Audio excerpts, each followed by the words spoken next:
Montgomery County 911, where's your emergency? 203 South Madison Street, In what town? Darlington. Hey, what's going on there? I just stabbed myself and I killed my 2 children. You stabbed yourself and killed your 2 children? Mm-hmm. The world can be a dark and frightening place. This video examines the shocking cases of individuals who have crossed the line into unimaginable evil, leaving destruction and tragedy in their wake. 14-year-old Hayden Fucci convicted of stabbing his classmate Tristan Bailey 114 times. Tristan Bailey was a vibrant and outgoing 13-year-old who loved cheerleading and spending time with her friends and family. She was a 7th grader at Patriot Oaks Academy in St. John's, Florida. On the evening of May 9, 2021, Tristan snuck out of the house. Her family reported her missing when she failed to return home. A massive search effort was launched, with local authorities, volunteers, and Tristan's family scouring the neighborhood and surrounding areas. Unfortunately, the search ended in tragedy. Tristan's body was found in a wooded area near her home on May 10, 2021. The investigation revealed that she had been stabbed multiple times. The St. Johns County Sheriff's Office led the investigation. Detectives reviewed security footage, interviewed witnesses, and analyzed forensic evidence. Hayden Fucci, a 14-year-old classmate of Tristan's, was named a suspect. Hayden Fucci was arrested on May 11, 2021, and charged with second-degree murder in connection with Tristan's death. The investigation uncovered a wealth of evidence against Hayden, including security footage showing Tristan walking into the woods with Hayden at about 1 a.m., with Hayden running out alone about 3 hours later. Witness statements confirming that Hayden had previously told some friends that he was going to kill someone. He wanted to know what it's like for someone to bleed out to death, and forensic evidence. Hayden's DNA was found on the knife used in the murder, and on Tristan's clothing. According to the autopsy report, Hayden Fucci stabbed Tristan a staggering 114 times. At the sentencing hearing, Tristan's siblings took the stand to deliver impact statements. With shaking voices and tears streaming down their faces, they spoke about the devastating impact of Tristan's murder on their family. This jar now holds 114 stones, one for each of the 114 stab wounds that my sister had to endure. The number of questions I have for Hayden Fucci surrounding that night plague my mind. Did she see you coming at her with the knife? Or did you stab her while she wasn't paying attention? Did she scream out for help? Or was she paralyzed with agony? Did she cry for my mother? Did she beg you to stop? Did you hear her lungs gargling with blood? Or did you see it in her face when she realized she could no longer breathe due to her collapsed lungs? What were her last words? Did you stay to watch her die? Or did you leave her there in agonizing pain as you ran away?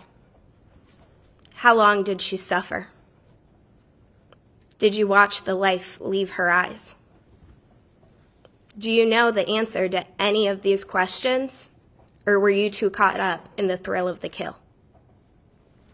In 2022, Hayden Fucci pleaded guilty to first-degree murder. He was sentenced to life in prison without the possibility of parole for 40 years. I adjudicate you guilty of the premeditated first-degree murder of Tristan Bailey.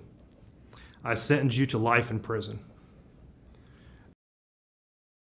Timothy Jones Jr. murdered his 5 children in one night.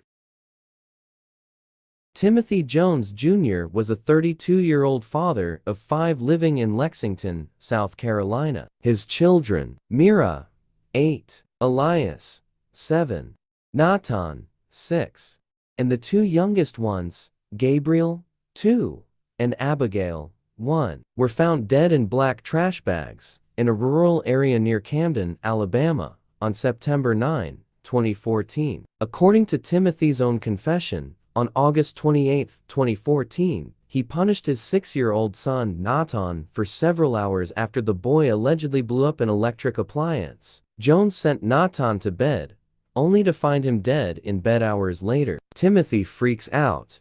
The voices start going off, and then here comes the paranoia. Oh shit, what just happened? What just happened? And then I followed suit with the other 4. And how did you So kill that them? was Tim? with my hands around their neck. Around their neck? Timothy strangled Mara and Elias with his bare hands, and then proceeded to strangle Abigail and Gabriel with a belt. Where I used a belt too. Used a belt too? Who do you remember using the belt on? Babies. On June 13, 2019, Jones was sentenced to death for the murders of his 5 children. Sean Bentler murdered his parents and 3 sisters. Sean Bentler was a 22-year-old living in Bonaparte, Iowa. According to reports, Bentler had been having financial difficulties and was deeply in debt. He had also been making promises to his girlfriend that they would be wealthy once his parents were dead. On October 14, 2006, Sean Bentler carried out a heinous act of violence, shooting and killing his parents, Michael and Kathleen Bentler, as well as his 3 sisters, Sheena, Shelby, and Shailene, at their home in Bonaparte, Iowa. Detectives found evidence of a violent struggle and a pair of socks that belongs to Sean, with his mother's blood on it, at the crime scene, amongst many other evidence. Prosecutors alleged that Sean Bentler's motive for the murders was to collect his parents' life insurance policy and inherit their estate. Bentler's trial began in 2007, and he was ultimately convicted of 5 counts of first-degree murder. On January 18, 2008, Sean Bentler was sentenced to 5 consecutive life terms in prison, without the possibility of parole. Brandy Worley murdered her 2 children just so her husband can't take them from her after their potential divorce. Brandy Worley was a 30-year-old mother of 2 living in Darlington, Indiana. She was married to Jason Worley, who worked long hours to provide for their family, often exceeding 60 hours a week. According to reports, Brandy had been having an affair with their neighbor. When Jason discovered her infidelity, Brandy blamed him for her actions, claiming that he spends too much time working, and his absence had made her feel lonely. The couple's relationship continued to deteriorate, with Jason eventually filing for divorce. On November 17, 2016, Brandy led her 7-year-old son, Tyler Worley, to his sister's room in the middle of the night. She told him they were having a sleepover at his sister's. When they got there, Brandy stabbed him in the neck multiple times. At one point, her daughter, Charlie Worley, wakes up and asked what was happening as the room was dark for her to see. Brandy told her to go back to sleep. Moments later, Brandy did the same to Charlie. She then stabbed herself in the neck too, before calling 911. Montgomery County 911, where's your emergency? 203 South Madison Street, In what town? Darlington. Hey, what's going on there? I just stabbed myself and I killed my 2 children. You stabbed yourself and killed your 2 children? Mm-hmm. Okay, and what's your name? Brandy Worley. Brandy what? Worley? Brandy Worley's trial began in 2017. Prosecutors presented evidence of her premeditated actions, and Worley was ultimately convicted of 2 counts of murder. On August 25, 2017, Brandy Worley was sentenced to 120 years in prison. 16-year-old Erin Caffey conspired with her boyfriend, Charlie Wilkinson, to brutally murder her entire family in their sleep. Erin Caffey was a 16-year-old high school student living in Alba, Texas. She was the daughter of Terry and Penny Caffey and had 2 younger brothers, Matthew and Tyler. Her parents were strict and conservative, and Erin felt stifled by their rules and restrictions. Erin was dating Charlie Wilkinson, who was 19 at the time. However, her parents disapproved of the relationship, citing what they saw as his negative influence on Erin. As a result, Erin's parents had forbidden her from seeing Charlie, and had even gone so far as to take away her phone and restrict her access to the internet. Erin felt trapped and desperate, and she began to plot against her parents. Erin asked Charlie to kill her parents and 2 younger brothers. According to Charlie, he tried to convince Erin that she could just run away from home instead, but Erin insisted that she wanted her parents and younger brothers gone permanently. On March 1, 2008, Charlie Wilkinson, accompanied by his friend Charles Wade and his girlfriend, Bobby Johnson, carried out a brutal attack on the Caffey family, using guns and 2 large swords. They broke into the house while the family were asleep. They shot and stabbed them with the swords, and set the house on fire. Terry Caffey, Erin's father, was able to crawl out of the burning house alive. He was able to make his way to a neighbor's house, where he called 911. Terry provided detectives with a detailed account of the events leading up to the attack. He recognized Charlie as one of those that attacked his family. The police launched a manhunt for Charlie. He was later arrested at a friend's house.